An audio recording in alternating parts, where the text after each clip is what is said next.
out there, right? I mean, I ain't say, well, look, are you a hoe? Are you a prostitute and shit?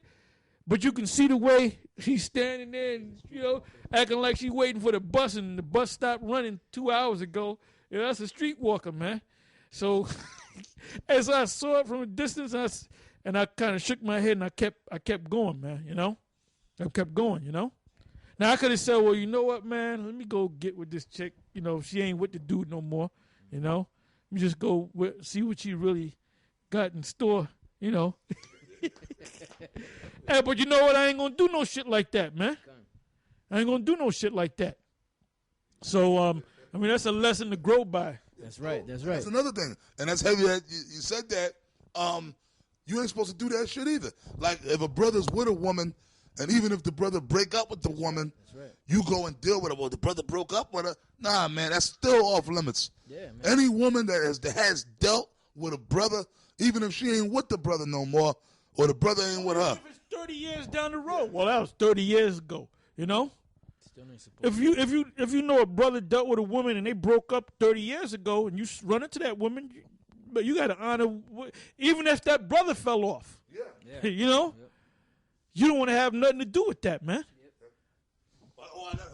I got a story on that. I got a story of my own of a situation like that where this is going back to the 90s, One West. This is going back to the mid-90s, like 94, when we was on the oil tables. Elder Tahar, myself, and Gabar, we used to have oil tables. And in the 90s, the oil table thing, oils and it was lucrative, man. We were making all kind of money, man, selling oils and incense, have money in your pocket every day. So one of the spots here in New York City that we used to set up was 86 and 3rd. Now, this is back in the One West days. This is back when King Marshall, Ariyah were all still together in the main school, and we were still a part of the main school. The Gadite brother, remember that big Gadite brother, Abraham? The big Gadite brother used to always be on 126. Johanna and them had him working all the time.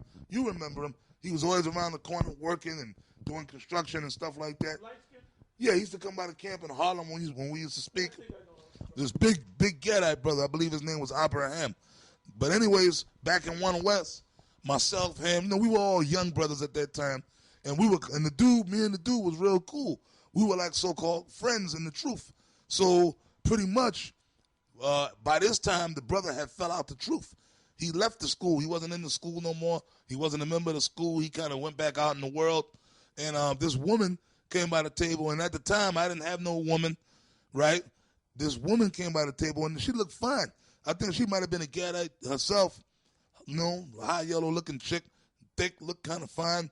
She came by the table. Are you an Israelite? This, that, and the other. I was like, yeah, I'm an Israelite. I was like, yeah, you know about the, yeah, I know about the Israelites and this, that, and the other and that. And then she used to come by the table. She didn't come right out in the beginning and say she was with a brother, but she said she know of Israel. She knows some Israelites or whatever, right? So like a couple of days, she would come by each day. She'd come by one day, and she came by the next day, hanging out by the table, hanging out with me. And you could tell she wanted to get with me, man. She was trying to, push us like, hey, hey. So like the third time, through the spirit, I got it out of her. I said, well, listen, man. So how do you know about Israel? How do you, No, well, I know somebody. I said, well, yeah, well, what brothers do you know? Who you know? So the spirit made her come out and tell me, and she had a baby by the brother. She had a seed by the brother, right? So she came out finally and said, yeah, Abraham or whatever, the Gadite brother. I said, yeah, I know that brother. I said, that's my man. I said, that brother, he ain't in the school no more, but, I was still running to him from time to time. He would still say shalom. I said, we was cool, man. He was a cool brother. And she said, yeah, well, I was with him. I was his wife. And, that's my baby father. But he ain't doing the right things. He fell out the truth. He ain't in the truth no more. He ain't doing the right thing. And I want to be with a man that's in the truth and all that. But she's doing the right thing. But she's doing the right thing. She's doing the right thing. Yeah. So she told me that. So she came straight out and told me, yeah, I want to deal with you. I like you. I want to deal with you. Don't worry about it, because he ain't in the truth. He fell out the truth. So we could deal with each other. I said, no, we can't. I said, nah, sister. I said, hey, man. I told her, hey, I would like to deal with you, but I can't because you dealt with a brother. Yeah, well, I was young at the time. Said, look, bitch, first of all, you ain't my type. You ugly. You little fat. You don't look right. I should have said that. I should have said that. Your armpit smell like ham hocks, Yeah. Well, I was still young at the time, but I did the right thing. I told her, look, sister, I can't deal with you. I said, nah, man, I can't deal with you, all right? What shows you how wicked these goddamn women are. Like Elder Tahar said, like she was doing the right thing. She knew she was being wicked because it took me 3 days to get the shit out of her. And then I said, look, sister, I can't deal with you no more. I said, and furthermore, you can't come by the table. I said, don't come by the table no more, all right? And then she would still try to come around. I said, look, sister, I told you, man, you can't come around here no more. I can't deal with you no more, right? You know? You want to say something? I got a quick precept. This is Proverbs chapter 30, verse 20. But that's the attitude you're supposed to have, man. You're supposed to take the attitude. Look, man, you got to be like Joseph, man. Even if the woman is you find the woman attractive, you got to rebuke that. That's a demon. That's my man Ariella from Tech. That's a sex demon. You got to rebuke them sex demons, man. And that's what that is, man. Them lust demons, man. You got to rebuke it and run from the situation, man. You got it around love. This is the book of Proverbs, chapter 30, verse 20. Yeah. Okay. Proverbs chapter 30, verse 20. Such is the way of an adulterous woman. She eateth and wipeth her mouth and saith, I have done no wickedness. That's a woman. That's a goddamn woman. They'll pop men. Like you guys will have a woman. Hey, shit, this is for brothers in the truth and these niggas in the world. You'll have a woman. The woman that might be out there popping, having sex on her job with dudes, or she might stop off and go to a hotel or go to some guy's house before she get home. Number one of that thing is that black woman. But all you women have learned from the black woman, man. You Latin women and shit. At one time, Latin women were respectful. They're just as bigger hoes as the black woman. But the black woman is number one as far as being lustful and wicked as hell. The white woman is tied for second place, first place or whatever. Then you got the Latin woman. And you got bottom line, all these women are nasty ass hoes, man. That's the bottom line, you know? You women are hoes. So that woman, we ain't even gonna talk about that woman that the dude committed to. We ain't even gonna put no energy on her, because whoever you are a slut, you're a demon, you're a woman.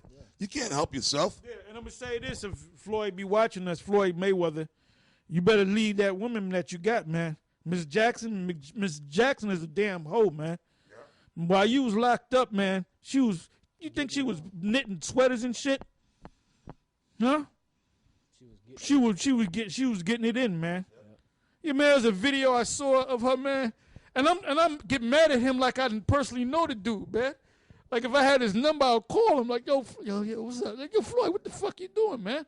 Man, there's a video out with Miss Jackson, all right, hugged up with 50, right? And that whole breakup was really from that woman. All the money, he didn't come with his half of the money. It was a woman thing, man. It was Miss Jackson, man. That nasty hoe, okay? And I'm gonna call her a nasty hoe, all right? She is. Okay? She was in there was some photo shoot or whatever, and she was hugged up with 50, right? And then Floyd came along and kind of tried to pull her away, but she act like she didn't want to get with Floyd, man. She was still hugged up on 50, man. Yeah, 50 did pop her, man. You know, 50 from the street. You know, he's from the street, man. You know? Now, there was another video of them in the club, because what Floyd does, he'll rent out a club and have his entourage, and your so-called boys, they ain't your boys, man. You're going to find out them niggas ain't your boys, man. They're around you because what you got. Now, they had that club, man, and Floyd was somewhere in the club talking to people. And then Miss Jackson went over to one of them dudes, and he was wearing some shades, and she pulled the shades off and put the shades on herself, and then she started shaking her ass. And then she gave the shade. What, man, if let's say this brother got a hat on, and my woman come and take the hat off him and put it on her head, they'll be fucking hell up in Harlem, man. First of all, I would jump off of the damn couch and fucking double kick her ass and take a pipe and bash her fucking head in. Then I'll go after this guy, man, for letting that shit happen. You know? You know? That shit ain't supposed to be happening, man. You know? Yeah. Like if the dude was supposed to give me my shades. Get the fuck out of here, bitch. You crazy? Get out of here, man. Fucking don't touch me, man. You know, like Joseph. I got it. Like Joseph. Joseph fucking ran when that woman tried to come after him. Yeah. I got it. Genesis 39:7. And it came to pass after these things that his master's wife cast her eyes upon Joseph. Giving him that lustful look. And she said, Lie with me. But he refused and said unto his master's wife, Behold, my master wotteth not what is with me in the house, and he hath committed all that he hath to my hand. There is none greater in this house than I. Neither hath he kept back anything from me but thee, because thou art his wife. Look at that. So Joseph was a righteous man. Gone. He said, you this guy's wife, man. I can't have sex with you. I can't do this, man. He said, this man, your husband entrusted all these responsibilities. Your husband loved me, man.